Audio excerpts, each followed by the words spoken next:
This is all the MMA news that you missed this week, guys. We are going to be talking about everything that happened. We're going to be talking about fight announcements, things with fighters that you don't even care about, things with Conor McGregor that you definitely have heard about. We're going to cover everything that you missed in MMA this week. And guys, timestamps are there. If you would like to skip to a particular part, we're going to get into the video in just a second. Before we do, though, I do want to say hello, everybody, and welcome back to another video.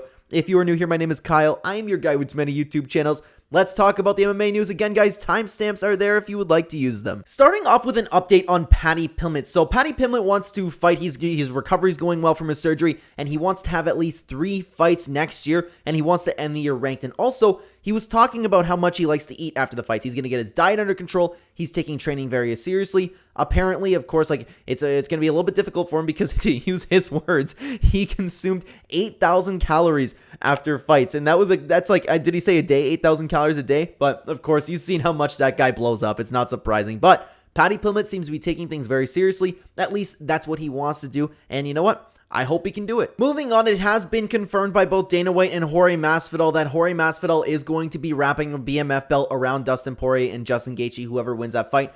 To be honest with you, I really hate the BMF belt, but if they are doing it, I'm accepting the event. I'm going to watch it, and for what it is, I'm going to enjoy the card. I'm not going to be sitting there like, BMF belt, stupid UFC, some people definitely will. I'm just going to enjoy the card. I'm going to enjoy the fights, and to be honest with you, as much as I don't like the BMF belt, I really like this.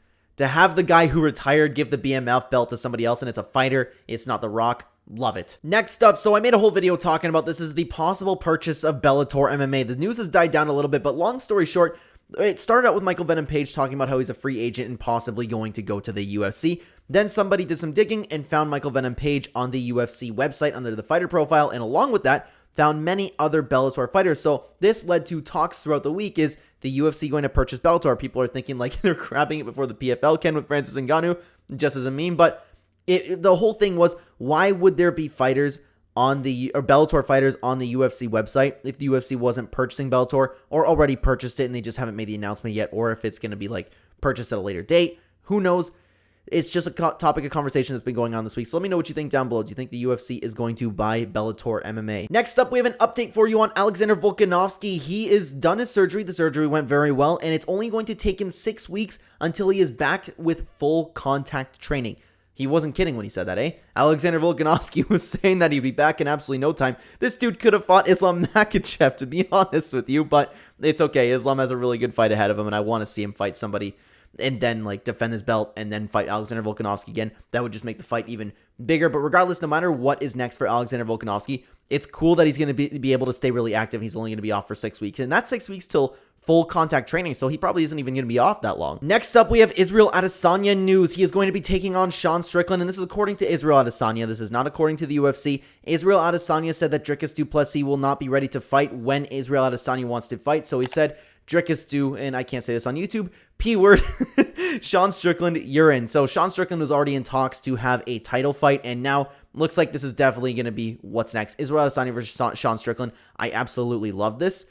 I'm sad that Dricus du Plessis won't get his opportunity, but at the same time, the hype that would be Israel Adesanya versus Sean Strickland will be magnificent. Adesanya's probably going to murder him, but it's going to be fun cooking him, Sean Strickland, just watching that. Next up, Maycee Barber is moving up to the 135-pound division, and she possibly is taking on Julianna Pena. Maycee Barber kind of made a tweet, and it made it sound like the fight was done, but it was a little bit unclear. The UFC hasn't said anything. Julianna Pena responded. It looks like they have something going on.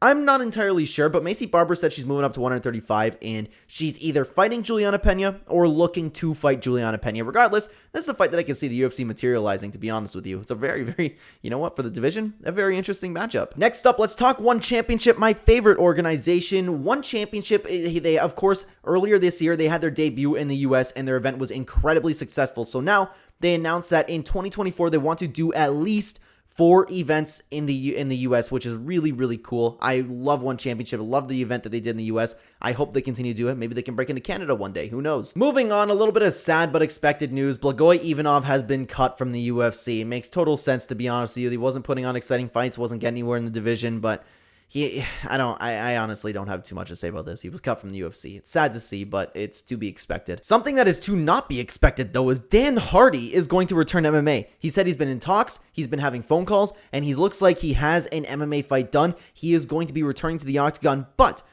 we've heard Dan Hardy say this a lot over the years. I don't know how true, I don't know how much I want to believe him. You know what I mean? I don't think it's a good idea for Dan Hardy to return. He's been out for so long. He's way older now. He's really good at what he does with the YouTube channel. I watch it all the time. It's absolutely fantastic. But man, I don't know if it's a good idea. I don't know if it's a good idea, man. Moving on back to One Championship, One Fight Night 14 has been announced. I'm going to make a video talking about this whole thing tomorrow. So they have their first card, as far as I'm aware, where it's headlined by all female fighters. And now, if the UFC did this, the people would be going crazy, and I would hate it as well. But One Championship actually has amazing female fighters, and I'm not going to lie to you, I'm excited for this card, guys.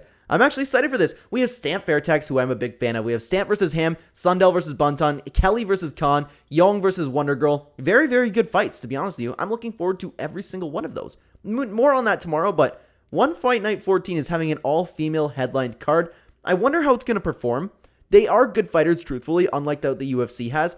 If the UFC did this, it would be a monumental failure, but I'm really interested to see how One Fight Night 14 is going to do. All right, guys, let's move on to all the fight announcements for this week, guys. There's a lot, okay? I'm going to just go off of them. I'm going to list them off to you, and if I have something to say about it, I'll stop. I'll talk about it for a second. We have a lot of good fight announcements this week. So we have Steve Garcia Jr., his fight. He is out of the fight. Sean Woodson will be taking on Jesse Butler on August 5th. Kanako Motora versus Vanessa Demopoulos on October 7th.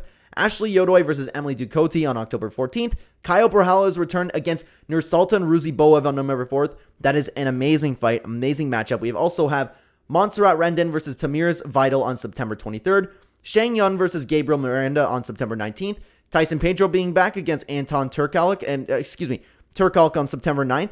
Kyler Phillips versus Ryoni Barcelos. Said Nurmagomedov pulled out of that fight. Nasruddin Imavov versus Ikram Alesgrov on October 21st. Paulo Costa versus Hamzat Chimaev.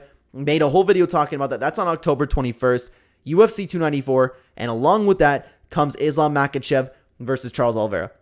Those two fights, made a whole video talking about it, why you should be excited for it. But the matchups right there are absolutely incredible. These are two fights that everybody wanted to see, unless you're a Volkanovski, like a guy who just wants to throw him back in 155 right away.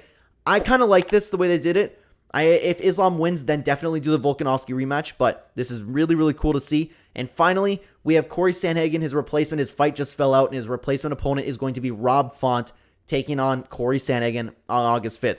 Very unfortunate to see Corey Sandhagen's fight fall out, but I love Rob Font. Big fan of him. I love the opportunity that he's getting right now. And I honestly, I don't dislike Corey Sandhagen or anything, but I will be cheering for Rob Font so hard. I'm a big fan of that guy. There were a lot of really good fight announcements this week, guys. All right, guys, we got some good fights to watch this weekend, though. I'm a big LFA guy. We have LFA tonight. I'm going to be heading over to my dad, spend the day over there, and then watch some LFA fights. It's going to be very, very exciting. And finally, we have the UFC London card. It's early on in the morning if you are in Eastern Daylight Time, which is, I prefer it to be at night, but still, you know what? It's a really good card. I'm happy for it. Some people have been saying this card is underwhelming. There are a lot of really underrated fights on this UFC London card. Aspinall versus Tybura.